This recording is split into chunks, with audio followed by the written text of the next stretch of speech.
ஈரானுடைய கட்டுப்பாட்டில் இருக்கக்கூடிய ஹோர்மஸ் நீரிணை இடுக்குகளில் ஒரு தரமான சம்பவத்தை ஈரான் செஞ்சிருக்கு. ட்ரம்பினுடைய கதியே கலங்கி போய் கிடக்கு. என்ன பண்ணுறதுன்னு தெரில. அதை வீடியோவாக நாங்கள் காட்டுறோம். ஆனால் அதுக்கு முன்னாடி ஒரு மிக முக்கியமான செய்தியை உங்ககிட்ட சொல்லணும். 48 மணி நேரத்தில் ஹோர்மஸ் நீரிணையை திறக்கலைன்னா நடக்கிறதே வேற அப்படின்னு ட்ரம்ப் சொன்னார். நமக்கு எல்லாருக்கும் நல்லா தெரியும்.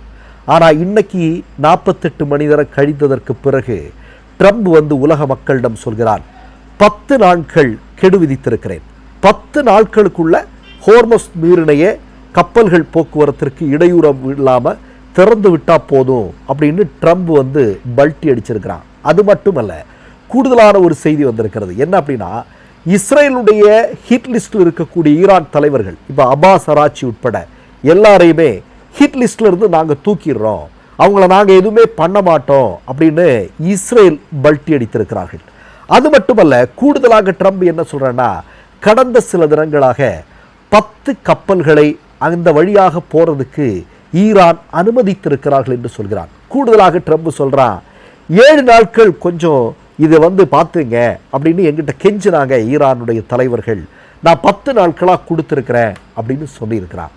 ஆனால் உண்மையில் நடந்திருப்பது என்ன தெரியுமா? அதாவது நேற்றைய தினம் ஹோர்மஸ் நீரிணை வழியாக சென்ற 2 நாடுகளுடைய கப்பல்கள், ஒன்று ஐலாந்து, மற்றொன்று தாய்லாந்து. நான் என்ன சொன்னவங்ககிட்ட, அவங்க ஈரான் எங்களிடம் கெஞ்சினார்கள். யார் சொல்றா? ட்ரம்ப் சொல்றான். என்ன சொல்றா? 7 நாட்களுக்கு ஒரு அவகாசம் கொடுங்கள், நாங்கள் யோசிக்கிறோம் அப்படின்னு சொன்னா. நான் 10 நாளை கொடுத்துட்டேன்.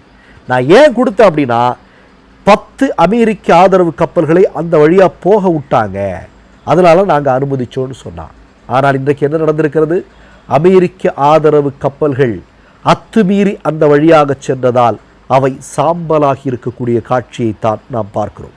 இது மட்டுமல்ல, ஈரான் இன்னொரு மிக முக்கியமான முடிவை எடுத்திருக்கிறார்கள். அது என்ன தெரியுமா? நம்ம இந்த டோல்கேட்டுன்னு சொல்கிறோம் இல்லையா, மோடி கொள்ளையடிப்பதற்காக டோல்கேட், உங்களுக்கெல்லாம் தெரியும். நமக்கு இந்த பெட்ரோல் டீசல் விலை இந்த அளவுக்கு ஏறும்போது டோல்கேட்டுடைய ரேட்டு ஏறிட்டு இருக்கு. இது மாதிரி ஒரு டோல் பூத் ஒன்று ஹோர்மஸ் நீரிணையில் ஆரம்பித்திருக்கிறார்கள் ஈரான். இந்த வழியாக ஒரு கப்பல் செல்ல வேண்டும் என்றால் அதற்கான கட்டணத்தை நாங்கள் வசூலிப்போம்.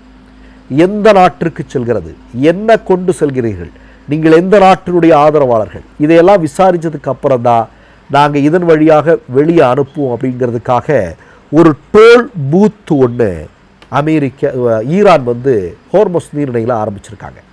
இது ஒரு பக்கம். இப்போ நடுத்தெருவுக்கு வந்திருக்கிறது